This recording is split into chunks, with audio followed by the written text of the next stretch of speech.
Thank you for joining us. Good evening.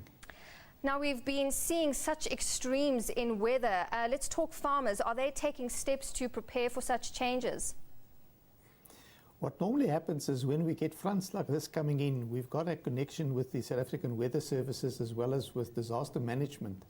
And we're in constant contact with one another, and then we will manage the severity of any of these fronts that comes through. Then we will put a warning out to the farming community, advising to them in certain areas what we suggest they should be doing. Okay, but farming is not always the easiest occupation at the best of times. Now, with the weather, I know you said you put plans in place and you speak to disaster management, but how is it affecting crops and farming generally? At this time of the year in the Western Cape, where we've just moving out of the winter season, which is also a winter rainfall area, we've got no problem at this point in time. We're actually enjoying the cold weather because we need this cold weather. We need our vineyards, we need our deciduous fruit to go into a deep sleep. When the spring starts, they will slowly coming out of the sleep. And then also with this, we need a lot of water and rain for saturation point, especially on our water table, underground water table that's got to be filled up.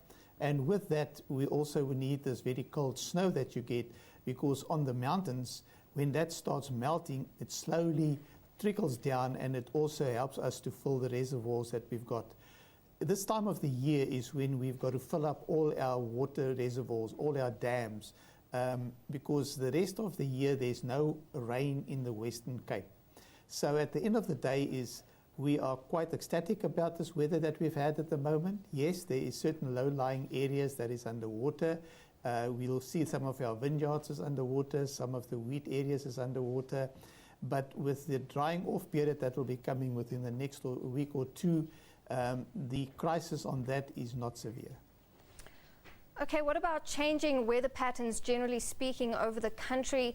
Do you think that these weather patterns and these changes need to be discussed on national level in order to protect our agriculture? Or do you think people are overreacting and everything is actually under control, so to speak? We are basically part of all those forums and platforms where the changes in weather and the climatic changes is being discussed. It is not a thing that's going to happen overnight, but you can see there's a cycle but we're busy producing at the moment.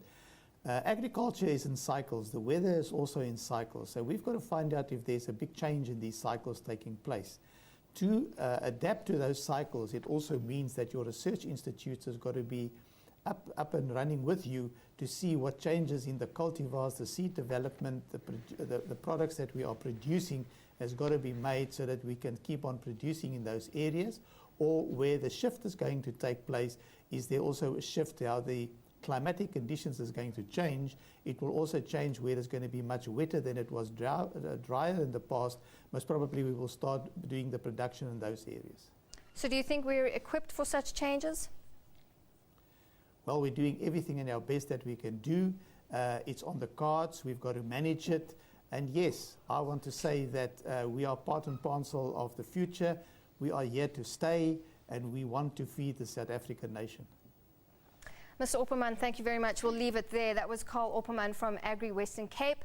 And now